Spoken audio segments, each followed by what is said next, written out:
You are watching fact diary motivation, जहां हम powerful motivational videos बनाते हैं जो आपको पुश करते हैं अपनी लाइफ और गोल्स को सीरियसली लेने के लिए। हाँ, और आगे बढ़ने से पहले एक छोटी सी रिक्वेस्ट। बिल्कुल। आप में से काफी लोग हमारी वीडियोस रेगुलर देखते हैं लेकिन सब्सक्राइब नहीं करते। अगर आपको हमारा कंटेंट वैल्यूएबल लगता है तो प्लीज सब्सक्राइब करके बेल आइकॉन जरूर प्रेस करें ताकि हर नई वीडियो सबसे पहले आप तक पहुंचे। सही बात है, इससे हमें भी बहुत सपोर्ट मिलता है। तो आज का हमारा टॉपिक है क्यों समझदार लोग समाज से दूर हो जाते हैं। Psychology explained.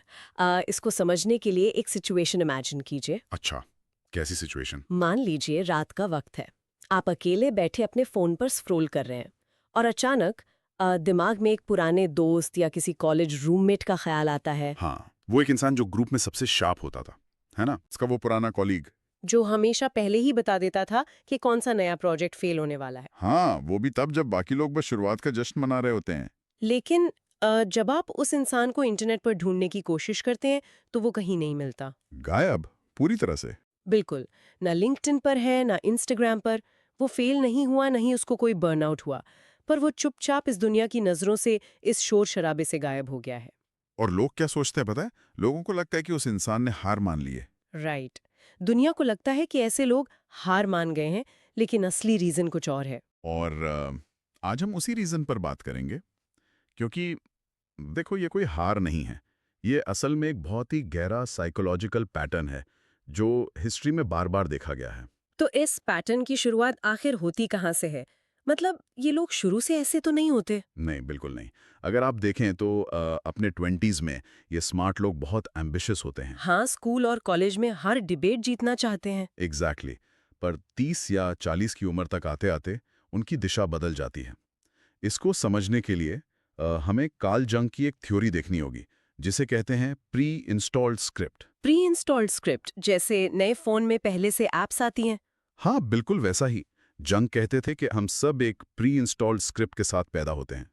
सोसाइटी हमारे दिमाग में फीड कर देती है कि हमें क्या चाहना है, किससे डरना है और सक्सेस का असली मतलब क्या है। मतलब एक बड़ा घर, गाड़ी, प्रमोशन वगैरह वगैरह। राइट। और ज़्यादातर लोग इस ऑटो पायलट पर जिंदगी निकाल देते हैं। पर जो जेन्युइनली इंटेलिजेंट लोग होते हैं वो एक पॉइंट पर आकर इस स्क्रिप्ट को डिकोड कर लेते हैं। उन्हें अचानक एहसास होता है कि वेट, मेरे एम्बिशंस और मेरे डर मेरे अपने तो है ही नहीं, ये सब उधार लिए हुए हैं, बोरोड हैं। वाओ, इसको मैं एक एनालॉजी से समझाती हूँ। मान लो एक वीडियो गेम चल रहा है जहाँ सब लोग ऑटो पायलट पर खेल रहे हैं और अचानक किसी एक प्लेयर को गेम की कोडिंग या मैट्रिक्स दिखाई देने लगती है। सही कहा। और जैसे ही उसको मैट्रिक्स दिखता है वहीं से एक प्रोसेस शुरू होता है जिसे साइकोलॉजी में इंडिविजुएशन कहते हैं। मतलब खुद असल इंसान बनने की शुरुआत। पर रुकिए, यहाँ एक बड़ा ट्विस्ट है। सोसाइटी को ये आज़ादी बिल्कुल पसंद नहीं आती। बिल्कुल नहीं पसंद आती। जब कोई इस सिस्टम से बाहर निकलकर डीप लेवल पर सोचता है तो उसको हर आम बातचीत में अपने विचारों को बहुत सिंपल बनाना पड़ता है। और इससे एक बहुत स्पेसिफिक प्रॉब्लम पैदा होती है, जिसको हम ट्रांसलेशन एग्जॉशन कहते हैं। हाँ, ट्रांसलेशन एग्जॉशन। जब आप किसी चीज का पूरा न्यूआंस समझते हो पर सामने वाले के लिए आपको उसे काट छाट कर बोलना पड़े कि चलो छोड़ो, इट्स कॉम्प्लिकेटेड बोलकर बात खत्म कर दो। ओ, ये तो सच में थका देने वाला लगता है। ये सिर्फ फिजिकल थकान नहीं है, ये मेंटल डैमेज है। इंसान को अंदर से लगता है कि वो खुद को धोखा दे रहा है। सेल्फ बिट्रेयल की फीलिंग आती है। और इस सेल्फ बिट्रियल को छुपाने के लिए ही लोग वो नकाब पहनते हैं, राइट? जो कार्ल युंग ने पर्सोना कहा था। एग्जैक्टली वो नकाब जो हम समाज के लिए पहनते हैं।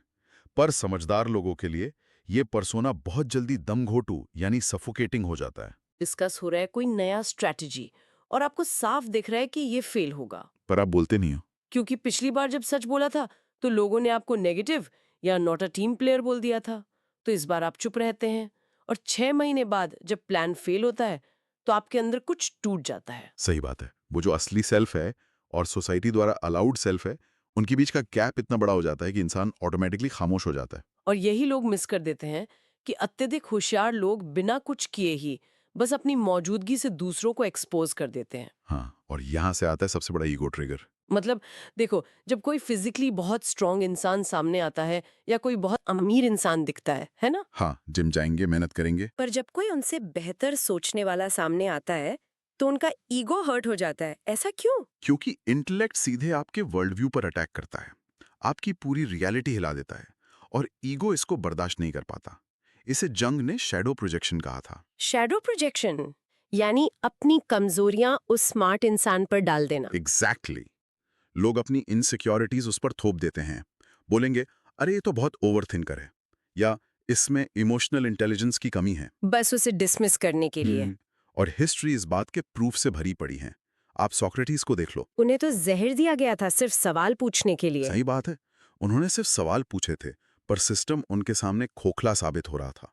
और एलन ट्यूरिंग का एग्जाम्पल भी सेम है। जिस इंसान ने पूरी एलाइड फोर्सेस को बचाया एनिग्मा कोड ब्रेक करके। हाँ, पर युद्ध के बाद उसी सिस्टम ने जिसे उन्होंने बचाया था उन्हें इतनी भारी सजा दी। जब ब्रिलियंस कंट्रोल में नहीं रहती ना, तो सिस्टम उसे एक खतरा यानी थ्रेट के रूप में देखता है। लेकिन एक सेकंड, सोसाइटी का तो कैसा डबल स्टैंडर्ड है फिर। हम कहते हैं हम जीनियस की इज्जत करते हैं, पर सिर्फ फिल्मों में। वही ना, हम उन्हें सिर्फ बायोपिक या कहानियों में सराहते हैं। असली जिंदगी में समाज डेप्थ को नहीं बल्कि इल्यूजन ऑफ सिंप्लिसिटी को रिवॉर्ड देता है। सरलता का भ्रम, एकदम सटीक बात। और MIT की एक नई रिसर्च भी इसको बैक करती है। ओह, एल्गोरिदम्स वाली रिसर्च। हाँ, वो रिसर्च दिखाती है कि सोशल मीडिया एल्गोरिदम्स किस तरह से इट डिपेंड्स वाले यानी न्यूट्रल और गहरे विचारों को पूरी तरह इग्नोर कर देते हैं। और वायरल क्या होता है? जो बहुत इमोशनली चार्ज्ड हो या ओवर सिंप्लीफाइड हो। एग्जैक्टली। एल्गोरिदमिक लेवल पर न्यूआंस की कोई जगह नहीं है। और यही सेम चीज कॉर्पोरेट वर्ल्ड में भी होती है। हाँ, कंपनियां बोलती बहुत हैं कि हमें इनोवेशन चाहिए, out of the box thinking चाहिए, पर प्रमोट उसी को करते हैं जो सिस्टम में ठीक से बैठ जाए। और जो उस ढांचे पर सवाल उठाता है, उसको धीरे धीरे बाहर कर दिया जाता है। तो एक पॉइंट पर आकर एक समझदार इंसान ये फैसला लेता है, जिसे हम द क्वाइट एग्जिट कह सकते हैं। वो सोचता है ये गेम मेरे लिए बना ही नहीं है। और वो कॉम्प्रोमाइज करने की जगह वो गेम खेलना ही छोड़ देता है।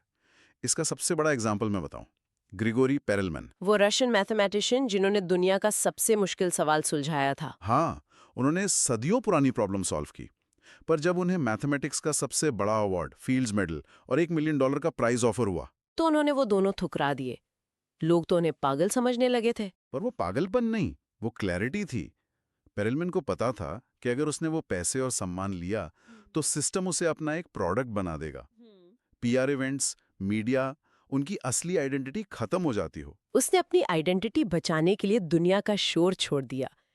ये बिल्कुल कार्ल यूंग जैसा है, जिन्होंने स्विट्जरलैंड में अपना वो फेमस स्टोन टावर बनाया था। बॉलिंगन टावर। हाँ, उन्होंने बिना बिजली के अकेले अपने हाथों से वो पत्थर का टावर बनाया। लोगों को लगा इतना बड़ा साइकोलॉजिस्ट पागल हो गया है गांव में अकेले रहकर। पर वो अकेलेपन में भाग नहीं गए थे। वो एक ऐसा स्पेस था जहां युंग बिना अपने विचारों को काट-छाट किए सोच सकते थे।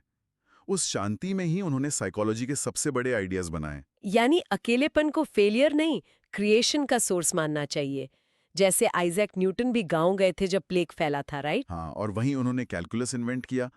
हेनरी डेविड थोरो जंगल गए थे। एमिली डिकिंसन ने भी खुद को एक कमरे में बंद कर लिया था ताकि वो दुनिया के शोर से बचकर अपनी कविताएं लिख सकें। स्टैनले कुब्रिक, हार्पर ली, लिस्ट बहुत लंबी है। उन सब ने हार नहीं मानी थी। उन्होंने सिर्फ सोसाइटी के नॉइज से डिस्कनेक्ट किया ताकि अपने असली काम की रक्षा कर सके।